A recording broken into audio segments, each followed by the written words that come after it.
झारखंड की धरती पर लड़ने वाले भगवान बिरसा मुंडा को नमन करता हूँ।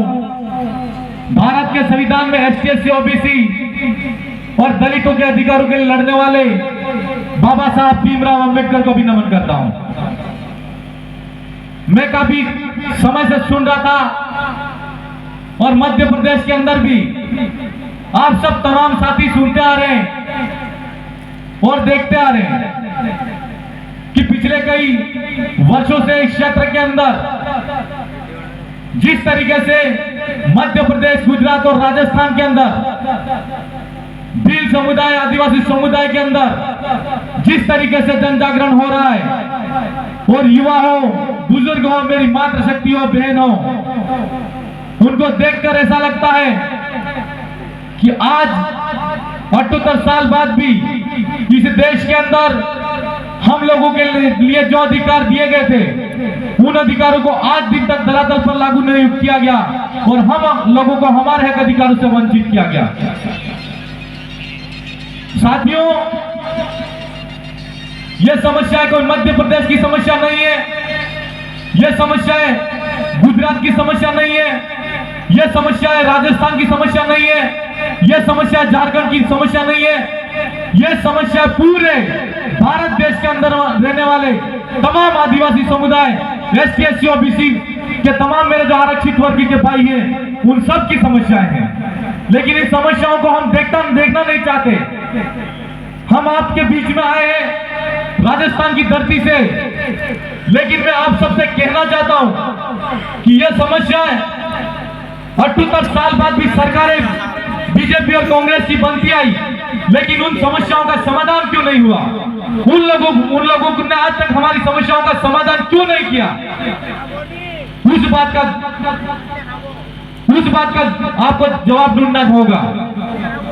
आज आप लोगों को देखना होगा कि 78 साल के अंदर हमारे देश के अंदर जब लोकतंत्र नहीं था, उससे पहले आदिवासी समुदाय, ST/SC OBC वाले भाई के साथ में रजवाड़ी राज ने अत्याचार शोषण किया, हम सहते आए।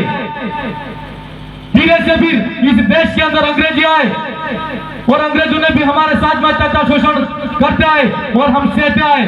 लेकिन आप सब लोगों को हमारा कहना है कि आज इस पंडाल में उपस्थित मेरे भाइयों, मेरी मातृशक्ति हो, लेकिन लोकतंत्र की ताकत को हम लोगों ने पहचाना नहीं। इस देश के अंदर पार्टियां बनाई, लोकतंत्र स्थापित हुआ, हम लोगों ने हमारा वोट दिया, लेकिन वोट किसको दिया?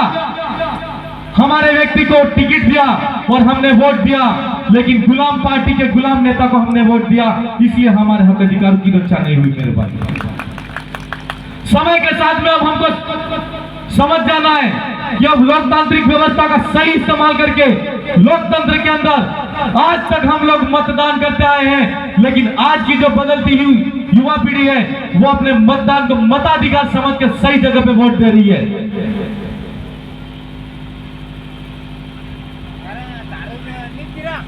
मेरे भाइयों,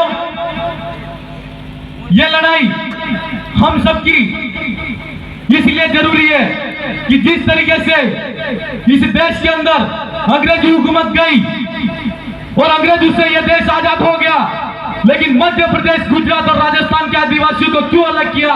यह हमारा सरकार से सवाल होना चाहिए कि नहीं होना चाहिए?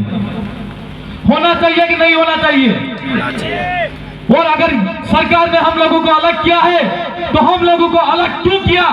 उसका जवाब आप लोगों को ढूंढना है। मेरे भाई, आज हम लोग कहते हैं, आज गोविंद गुरु की लड़ाई, मामा बालेश्वर की दयाल की लड़ाई, टंटिया मामा की लड़ाई, भगवान बिरसा मुंडा की लड़ाई अधूरी लड़ाई है।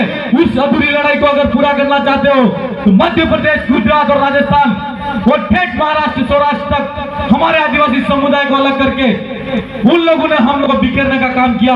अब समय आ गया है कि हमारी इस बदलती हुई विचारधारा के अंदर हमारे पुरखों का अधूरे सपने को पूरा करना है, तो हमको फिर प्रदेश की लड़ाई को फिर से बुलंद करना होगा। मेरे भाई, आज हम कहते हैं कि धरातल पर हमारा काम नहीं हो रहा। आज हम कहते हैं कि विधानसभा के अंदर जाने वाला हमारा